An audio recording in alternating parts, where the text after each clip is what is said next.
கர்த்தருக்கு ஸ்தோத்திரம். இந்த வேலையில் உங்களை சந்திப்பதில் மிக மகிழ்ச்சியாக இருக்கிறது. Glad to meet you all once again at this time. Let us look to our Lord in prayer. ஜெபிப்போம். நல்ல ஆண்டவரே, ஸ்தோத்திரிக்கிறோம், துதிக்கிறோம் அப்பா. உங்களுடைய வார்த்தை இந்த நேரத்தில் எங்களோட, உங்களுடைய வார்த்தையின் மூலியமாக எங்களோட பேசும். உங்களுடைய வார்த்தை 30, 60, 100 கனி கொடுக்க நாங்கள் ஜெபிக்கிறோம். வெளியே சென்ற வார்த்தை வெறுமனையாக திரும்பாதபடி நீர் ஆசீர்வதிக்க நாங்கள் ஜெபிக்கிறோம். இயேசுவின் நாமத்தில் ஒப்பு கொடுத்து ஜெபிக்கிறோம் எங்கள் நல்ல பிதாவே, ஆமேன். கர்த்தருக்கு ஸ்தோத்திரம். இந்த நாளில் என்னுடைய செய்தியின் தலைப்பு பரிசுத்த ஆவியின் கிரியைகள் ஒரு விசுவாசியின் வாழ்க்கையில். Today's my topic is the work of the Holy Spirit in a believer's life. வாருங்கள் வேத வாசிப்பை நம்ம கேட்போம். யோவான் 14வது அதிகாரம் வசனங்கள் 15 18. John chapter 14 verses 15 to 18. யோவான் 14ஆம் அதிகாரம் வசனங்கள் 15 தொடங்கி 18 வரை. நீங்கள் என்னிடத்தில் அன்பாய் இருந்தால் என் கற்பனைகளை கைக்கொள்ளுங்கள். நான் பிதாவை வேண்டிக் கொள்வேன், அப்பொழுது என்றென்றைக்கும் உங்களோடு கூட இருக்கும்படி சத்திய ஆவியாகிய வேறொரு தேற்றவாளனை அவர் உங்களுக்கு தந்தருள்வார். உலகம் அந்த சத்திய ஆவியானவரை காணாமலும் அறியாமலும் இருக்கிறபடியால் அவரை பெற்றுக்கொள்ள மாட்டாது. அவர் உங்களுடனே வாசம் பண்ணி உங்களுக்குள்ளே இருப்பதால் நீங்கள் அவரை அறிவீர்கள். நான் உங்களை திக்கற்றவளாக விடேன், உங்களிடத்தில் வருவேன். John chapter 14 verses 15 to 18. If you love me, you will obey what I command. And I will ask the Father, and he will give you another counselor to be with you forever, the Spirit of truth. The world cannot accept him because it neither sees him nor knows him. But you know him, for he lives with you and will be in you. I will not leave you as orphans. I will come to you. இன்றைக்கு தேவஜனமே, இன்றைக்கு அநேகருக்கு பரிசுத்த ஆவியானவரை குறித்து கேள்விப்பட்டிருக்கிறாங்க. Many of us have heard about the Holy Spirit, but we don't know what he does. அவர் என்ன செய்கிறார், பரிசுத்த ஆவியான நம்ம வாழ்க்கையில் என்ன செய்கிறார் என்று நம்ம தெரியாமல் இருக்கிறோம். And we know the name Holy Spirit, but many of us, we do not know the work he does in our lives. And the Bible says that the Holy Spirit of God is given to everyone who comes to him. அவர் இடத்துல வருகிற ஒவ்வொருவருக்கும் பரிசுத்த ஆவியானவர் இன்றைக்கு நம் கொடுக்கப்பட்டிருக்கிறார்னு சொல்லி நம்ம பார்க்கிறோம். அப்போஸ்தலர் 2வது அதிகாரம் 39வது வசனத்தை வாசிக்கிறதை நம்ம கேட்போம். 2ஆம் அதிகாரம் வசனம் 39. வாக்குத்தத்தமானது உங்களுக்கும் உங்கள் பிள்ளைகளுக்கும் நம்முடைய தேவனாகிய கர்த்தர் வரவழைக்கும் தூரத்தில் உள்ள யாவருக்கும் உண்டாயிருக்கிறது என்று சொல்லி. The promise is for you and your children and for all who are far off, for all whom the Lord our God will call. ஆண்டவருக்கு ஸ்தோத்திரம். தேவஜனமே, வசனம் சொல்லுகிறது பரிசுத்த ஆவியானவர் அவரை விரும்புகிறவர்கள், ஆண்டவரை தேடுகிறவர் எல்லாருக்கும் அவர் கொடுக்கப்பட்டிருக்கிறார்னு சொல்லி நாம் பார்க்கிறோம்.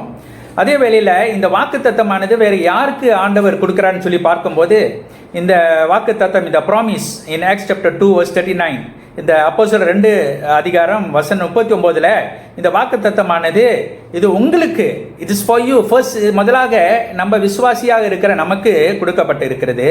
அப்புறம் அதே வேளையில் அந்த வசனம் சொல்லுகிறது உங்களுடைய பிள்ளைகளுக்கும், it is for your children too, உங்களுடைய பிள்ளைகளுக்கும் அவர்களுக்கும் இந்த பரிசுத்த ஆவியானவர் ஆண்டவர் வாக்குத்தத்தமாக கொடுக்கிறார். அதே வேளையில் and all who are far off, தூரமாக இருக்கிற இந்த மக்களுக்கும் கொடுக்கப்பட்டு இருக்கிறார்னு சொல்லப்பட்டிருக்கிறது. ஆகையால் தேவஜனமே, தூரமாக இருக்கப்பட்ட மக்கள்னு சொல்லும்போது இன்னும் ஆண்டவர் அறியாத மக்கள் இருக்கிறார்கள். அவர்களும் ஆண்டவர் அவர்களை அழைக்கும் போது, when the Lord calls them, they become his people, அவருடைய ஜனமாக வருகிறார்கள். ஆண்டவர் அழைக்கிறவர்களுக்கு இந்த பரிசுத்த ஆவியானவர் கொடுக்கப்பட்டிருக்கிறார்.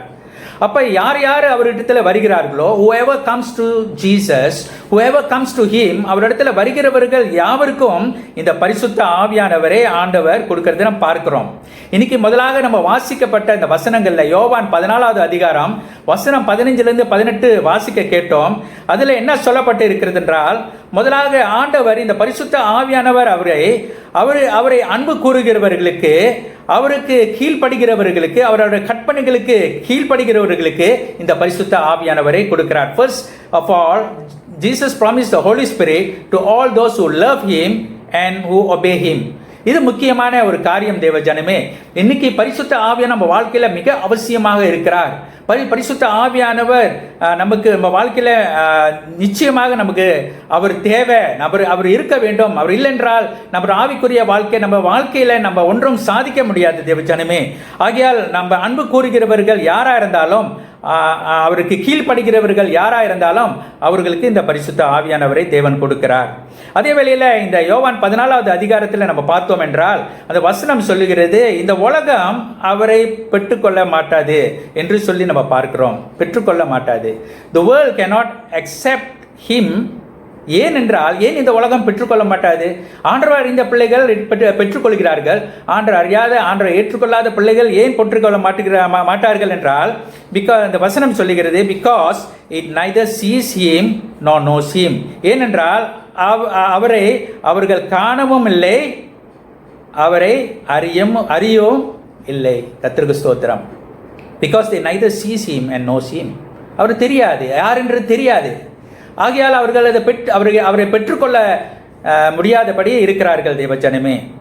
ஆனால் வேதம் சொல்லுகிறது, நீங்கள் அவரை அறிந்திருக்கிறீங்க, நீங்க அவரை தெரிந்திருக்கிறீங்க. யூ நோ ஹிம், நீங்க தெரிந்திருக்கிறீங்க.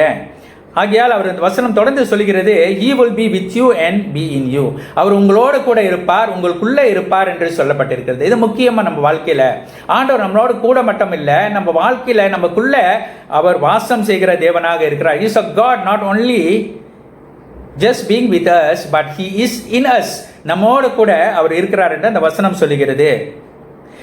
He says also that he will not leave us orphans. நம்மளை திக்கற்றவர்களாக அவர் விட மாட்டேன் என்று சொல்லுகிறார். கர்த்தருக்கு ஸ்தோத்திரம். இயேசு கிறிஸ்து இந்த உலகத்தை விட்டு போகிறதுக்கு முன்பதாக அவர் பரிசுத்த ஆவியானவரை நமக்கு வாக்குத்தத்தமாக கொடுப்பதாக சொல்லி சென்றார். அவர் சொன்னாரு, அவர் போகும்போது அவர் நம்மளை வெறுமையாக அல்லனாக நம்ம தனிமையாக திக்கற்றவர்களாக அவர் விட மாட்டேன் என்று அவர் சொல்லிதான் சென்று இருக்கிறார். கர்த்தருக்கு ஸ்தோத்திரம். இன்னைக்கு இந்த பரிசுத்த ஆவியானவர் நமக்குள்ள இருக்கும்போது நம்ம அவருக்கு சொந்தமுள்ளவர்களாக மாறுகிறோம். we become his own. நம்மளோட ஆவி, ஆத்மா, சரீரம் நமக்கு ஆண்டவர் கொடுத்திருக்கிறார். ஆகையால் இந்த பரிசுத்த ஆவியா நமக்குள்ள வரும்போது நம்ம we belong to him. நம்ம அவருக்கு சொந்தமா மாறுகிறோம். அவர் நம்மளை பயன்படுத்த நம்ம ஒப்பு கொடுக்கிறோம் தேவஜனமே. we commit ourselves to him and we become his vessel. அவருடைய பாத்திரமாக நம்ம வருகிறோம். we become his vessel to do his will. அவருடைய சித்தத்தை செய்ய அவருடைய பாத்திரமாக நம்ம மாறுகிறோம். ஆகையால் இந்த பரிசுத்த ஆவியானவர் நம்ம வாழ்க்கையில் வரும்போது அவர் நம்மளுடைய மேய்ப்பராக வருகிறார். and he becomes my captain, my guide. என்னுடைய வழி நடத்துகிற தேவனாக வருகிறார், என்னோட மேய்ப்பராக வருகிறார் தேவஜனமே. கர்த்தருக்கு ஸ்தோத்திரம். ஸோ அவர் சாதாரணமாக நம்ம வாழ்க்கையில அமர்ந்திருக்க வரல, ஆனால் அவர் நம்ம வாழ்க்கையில கிரியை செய்ய அவர் he is come into our life that he can work in us, that he can lead us. ஆகையால் தேவஜனமே, இந்த பரிசுத்த ஆவியானவர் இன்னைக்கு நம்ம வாழ்க்கையில அவர் கொஞ்ச நேரம் போகிறவர் தேவன் அல்ல. நம்ம வாழ்க்கையில் அவர் நிரந்தரமாக தங்கி இருக்க வந்திருக்கிறார். அவர் ஒரு அர்த்தம், நம்ம வாழ்க்கையில் அர்த்தத்தை கொடுக்க நம்ம வந்திருக்கிறார். யோவான் 3வது அதிகாரம் 30வது வசனம், John chapter 3 verse 30 says, he must increase, he must become greater and I must become less and I must decrease. அவர் பெருகவும் நான் சிறுகவும். ஆகையால் இயேசு கிறிஸ்து இந்த பரிசுத்த ஆவியின் மூலியமாக நம்மளை சந்திக்க வந்திருக்கும் போது அவர் பெருக வேண்டும். அப்ப பரிசுத்த ஆவியன் நம்ம வாழ்க்கையில் வரும்போது அவர் மேன்மையாக இருக்க வேண்டும். he must become prominent, he must become first in my life. அவர் என் வாழ்க்கையில அவர் முன்னுக்கு முதல் இடத்தை எடுக்கிறவராக தேவனாக இருக்க வேண்டும். கர்த்தருக்கு ஸ்தோத்திரம். ஆகையால் தேவஜனமே, இன்றைக்கு உங்கள் மத்தியில் முக்கியமான ஒரு சில காரியங்கள் மட்டுமே நான் பகிர்ந்து கொள்ள இருக்கிறேன். இந்த பரிசுத்த ஆவியானவர் நம்ம வாழ்க்கையில் வரும்போது நமக்குள்ள இருந்து அவர் என்ன செய்கிறார், what does the Holy Spirit of God does in my life. ஆகையால் பரிசுத்த ஆவியானவர் வரும்போது என்ன செய்கிறார்? முதலான காரியம் நம்மளுடைய தனிப்பட்ட வாழ்க்கையில் அவர் என்ன செய்கிறார் என்று சொல்லி பார்ப்போம். Let us see what the Holy Spirit of God does in my personal life. என்னுடைய தனிப்பட்ட வாழ்க்கையில் என்ன செய்கிறார்? முதலாக இயேசு கிறிஸ்து யோவான் 14:16 பார்க்கிறோம். இயேசு கிறிஸ்து என்ன வாக்குத்தத்தம் கொடுத்தார் என்றால், அவர் சென்ற பிறகு அவர் என்ன பரிசுத்த ஆவியானவரே தேற்றவாளனே நான் எனக்கு அனுப்பி விடுகிறார். He will send another counselor to be with me forever. நம்மளோட இருக்கும்படி நித்தியமாக இருக்கும்படி தேற்றவாளனே அனுப்பி வைப்பேன் என்று சொல்கிறார். அப்போ இந்த தேற்றவாளன் என்று சொல்லும்போது இந்த பரிசுத்த ஆவியானவர், இந்த கவுன்சிலர், அவருடைய வேலை, அவருடைய ஊழியம் என்னது என் வாழ்க்கையில் என்ன செய்கிறார்னு சொல்லும்போது யோவான் 14வது அதிகாரம் வசனம் 26 பார்க்கும்போது இந்த பரிசுத்த ஆவியானவர் என்ன செய்கிறார் என்றால், he will teach you all things. அவர் நமக்கு எல்லாவற்றையும் போதிப்பார் என்று அந்த வசனம் சொல்லுகிறது. he will teach me everything. எல்லாவற்றையும் போதிப்பார். இரண்டாவதாக பார்க்கிறோம், அதே வசனம் சொல்லுகிறது, he will remind you everything I have said to you. அவர் நமக்கு நினைவூட்டுவார், எல்லாவற்றையும் நினைவூட்டுவார். இயேசு கிறிஸ்து கற்றுக் கொடுத்த எல்லாவற்றையும் நினைவூட்டுவார் என்று நாம் பார்க்கிறோம். ஆம் தேவ ஜனமே, இன்னைக்கு மனிதராக இருக்கிற நம்ம அநேக இடங்களில், அநேக வாழ்க்கையில், அநேக காரியத்தில், நேரத்தில் நம்ம அநேக காரியங்களை நம்ம மறந்து விடுகிறோம். we are people who easily forget things in our life. the important things in our life. நம்ம வாழ்க்கையில் உள்ள முக்கியமான காரியங்களை நம்ம அதிகமாக சீக்கிரமாக மறந்து விடுகிறவர்களாக இருக்கிறோம். ஆகையால் வசனம் சொல்லுகிறது, ஆண்டவராக இயேசு கிறிஸ்து நமக்கு சொன்னதை அவர் நினைவூட்டுவார். கர்த்தருக்கு ஸ்தோத்திரம். இப்போ பரிசுத்த ஆவியானவர் நமக்கு போதிப்பார். he will teach us and he will remind us of everything. whatever we forget, but the Holy Spirit of God will remind us. நம்ம மறக்கிறது எல்லாவற்றையும் அவர் நமக்கு நினைவூட்டுவார். யோவான் 16வது அதிகாரம் 8வது வசனம் சொல்லுகிறது, he will convict the world of guilt in regard to sin. பாவத்தின் மித்தமாக இந்த உலகத்தை அவர் கண்டித்து உணர்த்துவார். அவர் இந்த உலகத்தை கண்டித்து உணர்த்துவார். he will convict the world of sin. இன்னைக்கு பாவத்தில் மனிதர்கள் வாழும்போது பாவ உணர்வு இல்லை. அவர்கள் பாவத்தை குறித்து ஒரு பாரம் இல்லை, ஒரு கவலை இல்லை, ஒரு பாரம் இல்லை. there are people in the world who are not convicted of sin. they live as they please. And the Bible says that the Holy Spirit will convict the world of guilt in regard to sin. பாவத்தின் மித்தமாக அவர் நமக்கு கண்டித்து உணர்த்துவராக இருக்கிறார். யோவான் 16வது அதிகாரம் 13வது வசனம், John 16:13 says, he will guide you into all the truth. சத்தியத்துக்குள்ளே நம்மளை வழி நடத்துவார். அல்லேலூயா. இன்னைக்கு ஆண்டவர் நம்மளோட வார்த்தைக்குள்ளே வழி நடத்துவார். அவருடைய சத்தியத்தின்குள்ளே வழி நடத்துவார். he will tell you what is yet to come.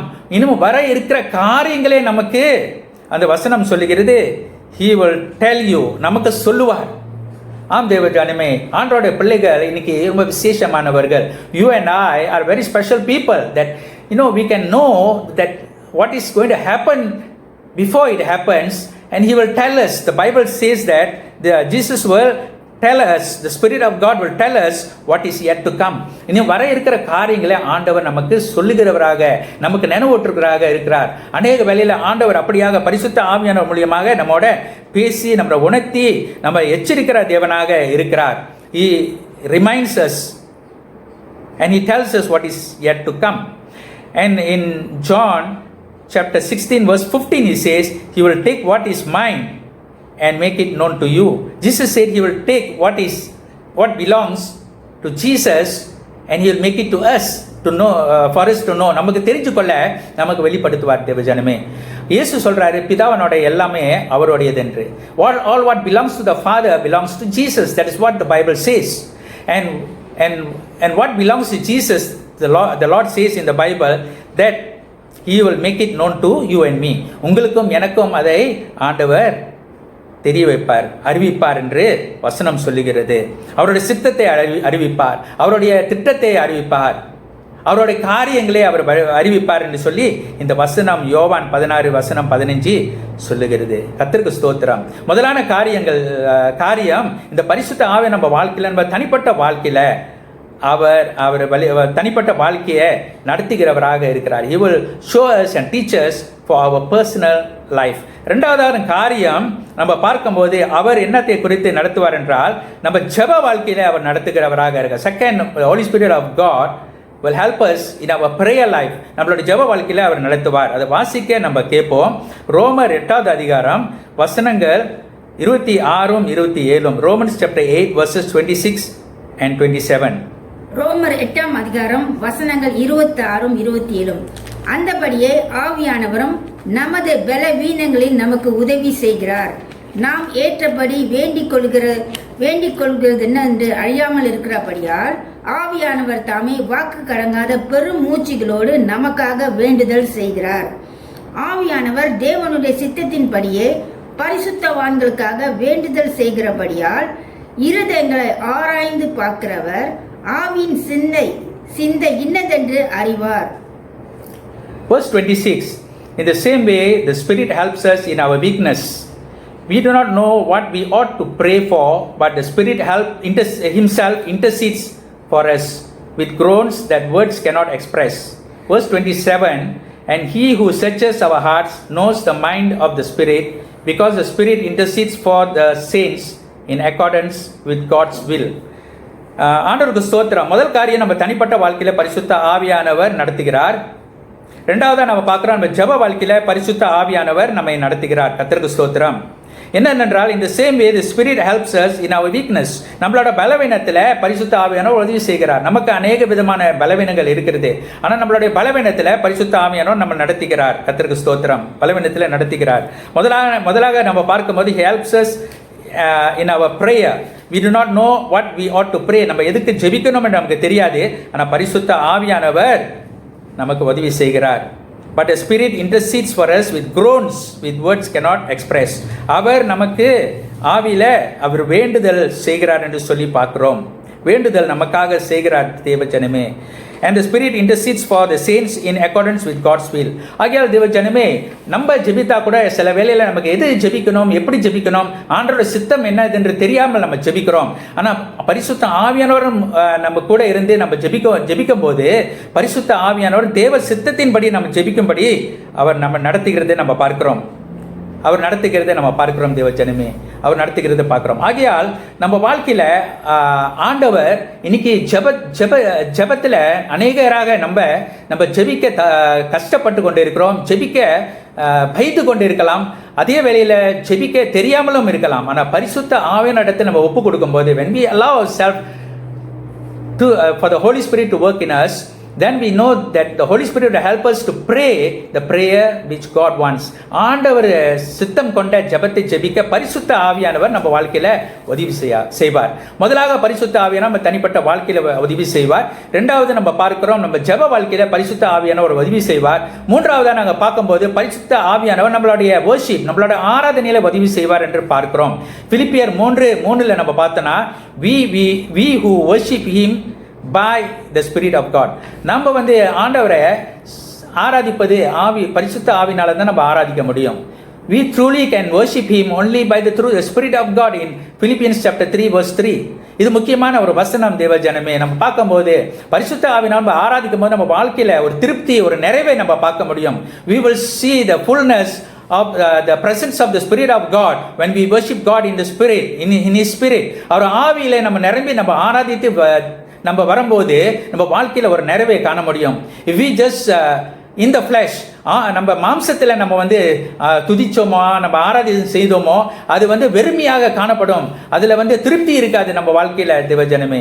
ஆகையால் ஆண்டவரை நம்ம பிரியப்படுத்தணும். If we need to please God, we need to please God in worship. We please God by worshiping Him in spirit and truth. ஆவியோடும் உண்மையோடும் அவரை ஆராதிக்க நம்ம கற்றுக்கொள்ள வேண்டும். We need to learn how to worship the Lord in spirit and truth. Because without the Spirit of God, we cannot worship Him and we cannot please Him. அவரை ஆராதிக்க முடியாது, அவரை உண்மையாக ஆராதிக்க முடியாது, அவரை பிரியப்படுத்த முடியாது.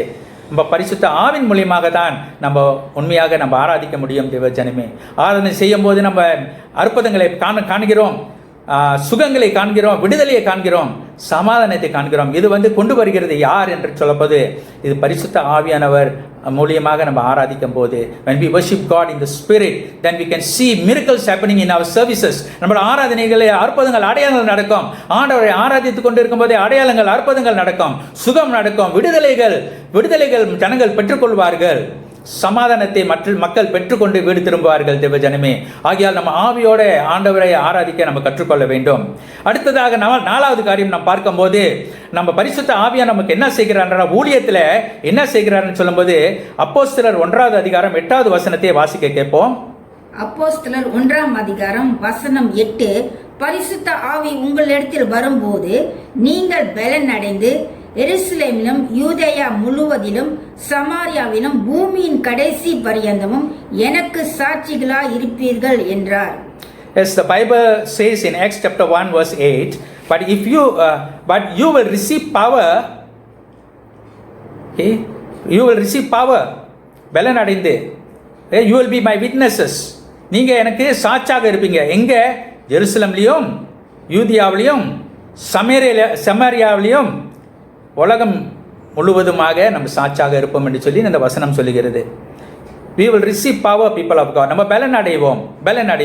இன்னைக்கு நம்ம சாட்சி, நம்ம வாழ்க்கையில் நம்ம சாட்சி ரொம்ப முக்கியமாக இருக்குது. அதே வேளையில் சாட்சியாக இருப்போம்னா ஆண்டவரை குறித்து சுவிசேஷத்தை அறிவிப்பதை நம்ம பார்க்கிறோம். முதலாக இந்த வசனம் சொல்லுகிறது, நம்ம பலன் அடைந்த பிறகு தான் அந்த ஊழியம் செய்ய முடியும்.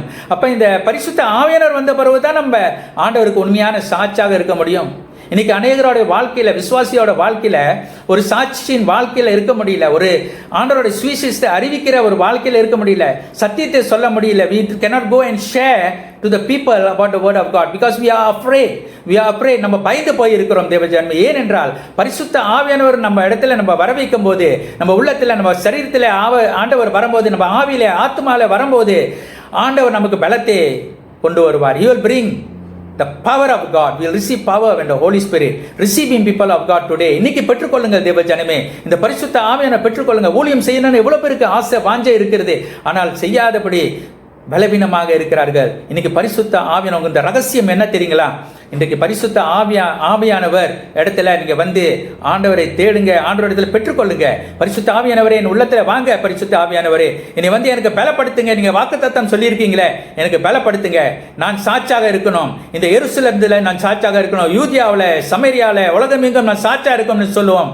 இந்த எருசலேம் என்று சொல்லும்போது சொந்த வீட்டில் நான் சாட்சியாக இருப்பேன். நான் யூதியா என்று சொல்லும் போது வெளியில் உள்ள விசுவாசி நடத்துல நான் வந்து சாட்சியாக இருப்பேன். சமரியா என்று சொல்ல வெளியில் உள்ள ஆண்டவர் அறியாத மக்களுக்கு நான் சாட்சியாக இருப்பேன் என்று சொல்லுகிறது. உலகம் எங்கும் எல்லா மக்கள் மத்தியில நான் சாட்சியாக இருப்பேன் என்று தைரியமாக சொல்ல முடியும் தேவ ஜனமே. எல்லா மக்கள் மத்தியில சாட்சியாக இருக்க முடியும். அது பரிசுத்த ஆவியானவர் வந்த பிறகுதான் we will be witnesses for God only when we receive the Holy Spirit, and when we go forth in the power of the Holy Spirit, then we can be powerful witness for God. ஒரு வல்லமையான ஒரு சாட்சிகளாக நம்ம இருக்க முடியும். இறுதியான ஒரு காரியம், 5வது காரியம் என்னதென்றால், நாம் வந்து இந்த பரிசுத்த ஆவியானவர் என்ன செய்வார் என்றால், நம்ம ஊழியத்தில் அவர் பங்குள்ளவராக இருப்பார். he will be active in the ministry. that is my last point for today. இன்றைக்கு இந்த கடைசி ஒரு குறிப்பை நாம் பார்த்து நம்ம ஜெபிக்க இருக்கிறோம் தேவஜனமே. கடைசி குறிப்பு என்னென்றால், ஊழியத்தில் அவர் வந்து பங்கு உள்ளவராக இருப்பார். பரிசுத்த ஆவியை நமக்குள்ள இருக்கும்போது ஊழியத்தில் நடத்துவார். இன்னைக்கு அநேக மக்கள் பரிசுத்த ஆவியானவரை அலட்சியப்படுத்தி ஊழியத்தில் இருக்கிறார்கள். பரிசுத்த ஆவியானவரை அவரிடத்துல வராதபடி ஊழியத்தில் இருக்கிறார்கள். முன்னுக்கு எல்லா காரியங்கள் செய்கிறார்கள். அதனால தான் வாழ்க்கையில ஊழியத்தில் தோல்வியை பார்க்கிறார்கள் தேவஜனமே. ஆனால் பரிசுத்த ஆவியானவரோட ஒத்துழைச்சு நம்ம ஊழியம் செய்யும் போது நம்ம அற்புதங்களை பார்க்க முடியும், சபை வளர்ச்சியை பார்க்க முடியும், ஊழியங்கள் வளர்கிறது பெருகிறதை நம்ம பார்க்க முடியும் தேவஜனமே.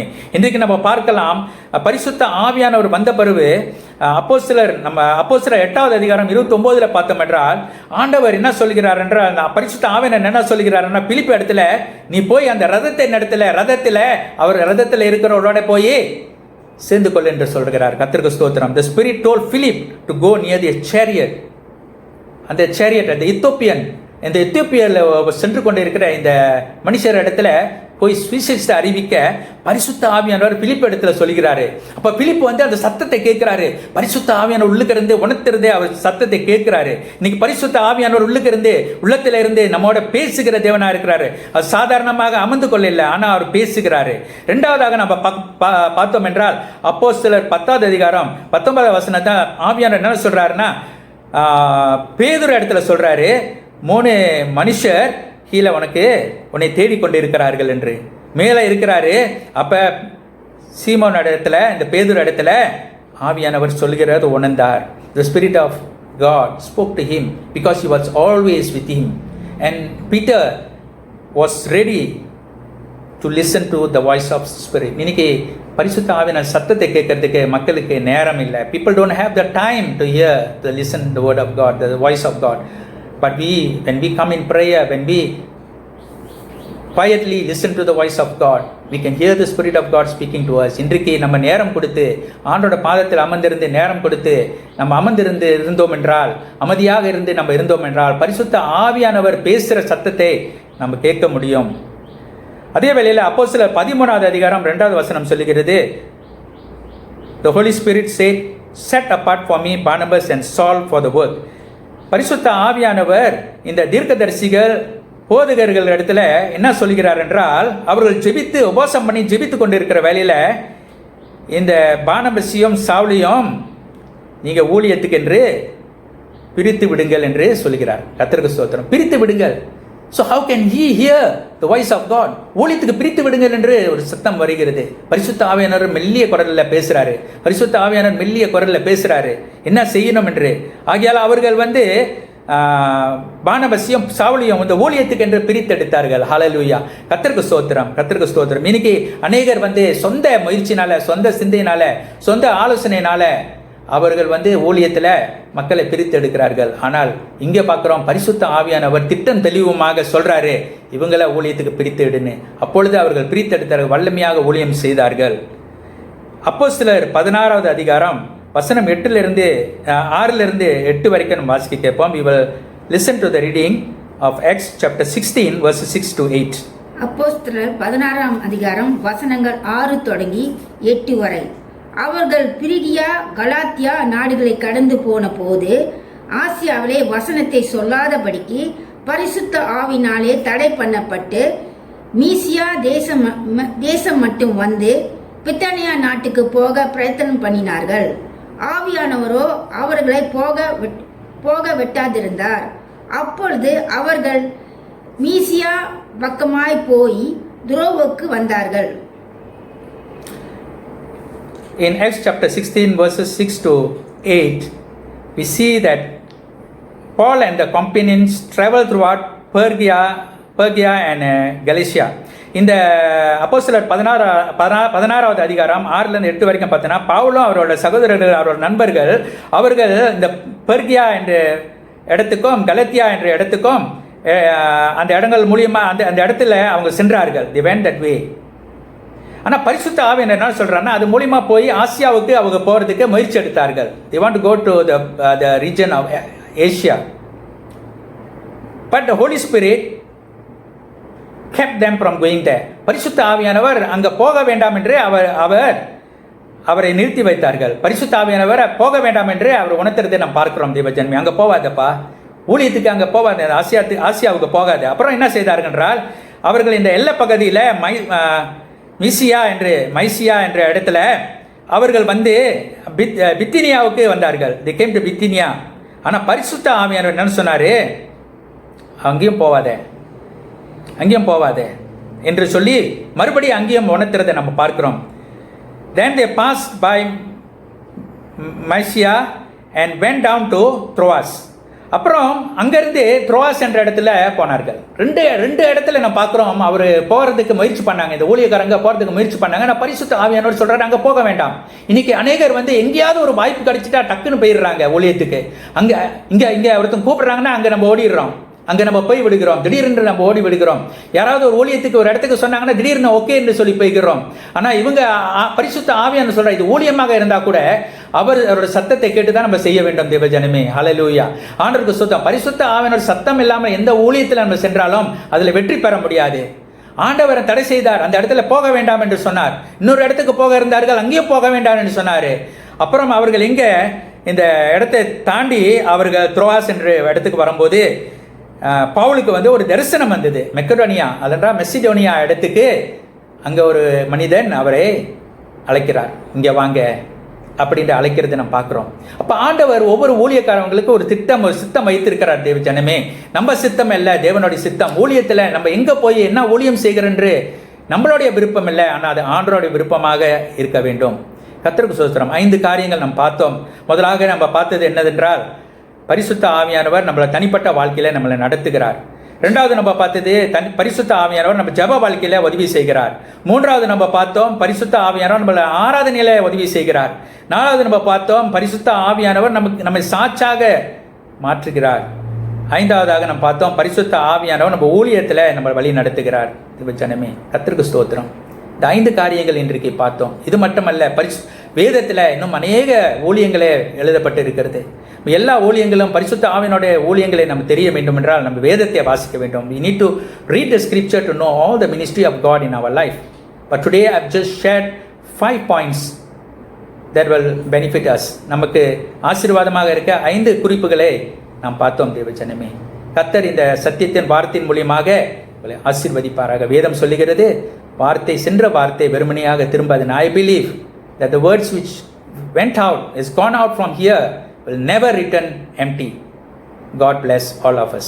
நம்ம எல்லாரையும் கர்த்தர் ஆசீர்வதிப்பாராக. இந்த சத்தியத்தை கேட்டுக்கொண்டிருந்த ஒவ்வொருவரையும், அவங்க குடும்பத்தையும் பிள்ளைகளையும் ஆண்டவர் ஆசீர்வதிப்பாராக. வாருங்கள் நாம் ஜெபம் செய்வோம். Come, let us pray. அப்பா, உமக்கு நன்றி செலுத்துகிறோம், நீ ஸ்தோத்திரிக்கிறோம். நீ நல்லவர் ஆண்டவரே. நீர் கொடுத்த இந்த வார்த்தைகளுக்கு நன்றி. இந்த வார்த்தைகளை ஆண்டவரே நீர் ஆசீர்வதியும். You bless us, Lord. பரிசுத்த ஆவியானவர் எங்கள் வாழ்க்கையில் எங்களுக்கு தேவை. We need the Holy Spirit of God. You have to be with us, Lord. Without you, we do not belong to you. நீர் இல்லாமல் நாங்கள் உமக்கு சொந்தமில்லை ஆண்டவரே. பரிசுத்த ஆவியானவர் எங்களுக்குள்ளே இருக்கும்போது நாங்கள் உங்களுக்கு சொந்தமாக மாறுகிறோம் ஆண்டவரே. அதற்காக நன்றி செலுத்துகிறோம். நீர் ஆசீர்வதியும், வழி நடத்தும் கர்த்தாவே. தொடர்ந்து பலப்படுத்தும், அபிஷேகம் பண்ணும், வழி நடத்தும் ஆண்டவரே. இயேசுவின் நாமத்தில் ஜெபிக்கிறோம் எங்கள் நல்ல பிதாவே. ஆமேன்.